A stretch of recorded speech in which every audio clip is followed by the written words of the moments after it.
Right, so we're back for part 2 of our video, and we decided we had it so that we could have our cheese puffs fall. So now we are on to the next thing. One cool thing I thought was having it pick a random size so that it actually adds some challenge to your game. So I just have it pick a random size so that it just falls randomly at a whole bunch of different sizes every time it hits the bottom. I think that's kind of fun. All right, so now we need to get into video sensing. How do we actually build the game? Well, to add video sensing to your program, you have to go to the Add Extension button here at the bottom. And video sensing is right here, and boom, it pops it in there for you. And now you can see my face. Hey, here I am. Hi, guys.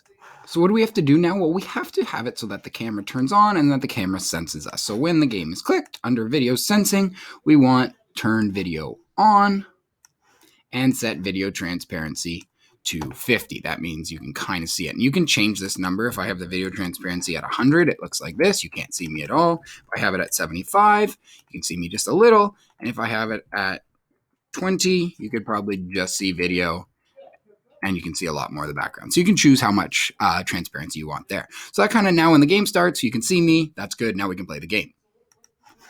Now, how do we get points? So if video motion on sprite is greater than 8, so if video motion on sprite is greater than 8, we can now start adding points. So we know that with points, it creates a variable. So I'm going to do that in the background here. Hold on.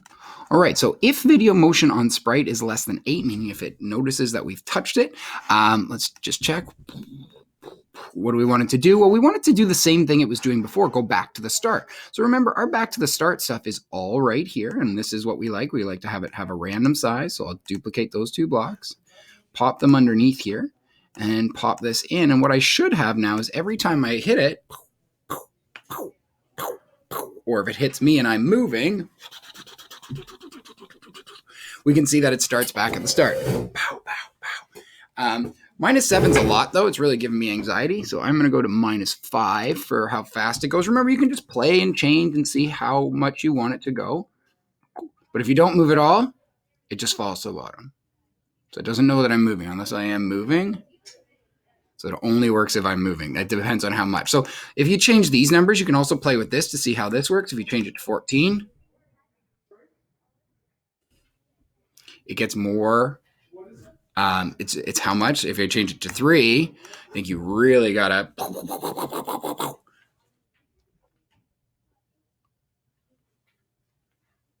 All right, so just playing with that. I'm going to leave it at 8 for now, and that's something that you can explore on your own. Now we got to get our score in there. So now we need to get a score every time. We can also include a sound. So let's do score first. So I'm going to stop this because those are annoying. I have cheese puffs falling on my head. Remember, a score is just a random number. So anytime we need a number that we're not sure of that can change at any time, it's called a variable. So we need to make a variable called score. I guess it's in caps. Perfect. So my variable is called score. And when the game starts, I want to set my score to 0, right? The game starts at score, and if this happens, if I get this, I would like to change my score by 1. Perfect. So there we go. Now my score goes up by 1 every time I hit it, but I'd also like to have it make a sound. Boing, boing, boing, because it really isn't annoying enough as it is. So let's get into the sound, and you can test different sounds. That seems like a good one. We'll just use pop.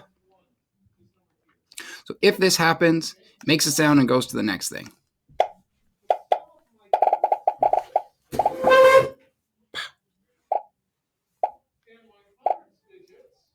So we can see my score going up. Beautiful, beautiful, beautiful. Love it. Let's pause there. I also think there should be some sort of a punishment if we don't succeed. So if we have it so that we'll just switch these up. Not that it makes any difference really, but if the Y position, so if we don't hit 1, I think we should lose score. So let's change the score by -5 every single time it goes to the bottom. So if you miss it, it goes to the bottom. And this really is the whole game. My next challenge is to try and develop a high score. Oh, we need a timer. Never mind. Pause. For a timer, we're going to make a variable called time. And now we've got time. And what we want to do is we want to set our variable of time to 30. So at the start of the game, we're going to set time. You have 30 seconds. You can have different views. I think that kind of looks better. If you double click on it, it allows you to show that. So you're going to set your time to 30. So we've got 30 seconds. And then we're going to start just under the same event just to kind of clean it up so we can see exactly what we're doing. We're going to start a new event. And what we want is time to just go down by 1 second every time. So change time by -1 every second repeated 30 times. So wait 1 second.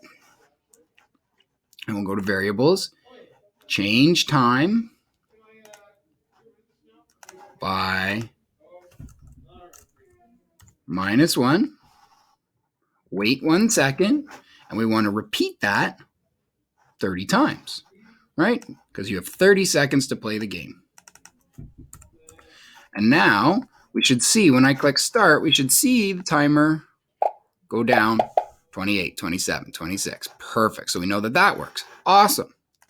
Now we're going to have the end of the game. So let's wrap it all up. So we need a stop all, as well as we probably want to do a broadcast message that says end game, and you can have an end screen pop up to say game over. Your score is pow. The high score was pow. High score I am still working on, so I'm going to leave it to you to figure out. Bonus points to anybody who can solve high score for me. I know it involves solving a cloud variable, but I'm going to let you figure that out. So at the end of the game, I would like a sound. I'm going to choose a sound. So I think if you click on record, the game is over. The game is over. The game is perfect. Boom, get Mr. Stallman's voice in there. He always loves that. He's pretty. All right, so we're going to, when the game is over, I'm going to start the sound. I'm going to broadcast a message that says end game. So broadcast a message. Game over. It's good to just have that in there so you can kind of choose if you're going to use it later. And then after you've broadcasted your message, you go into your control and we go down to stop all. So now we have a game that works. So I'm going to leave this as is. I'm going to probably play with my game, try and make it a little bit better. But I'm excited to see how you guys do, and then we can really practice exercising. Don't forget to save. Thanks for watching, and let's see it happen.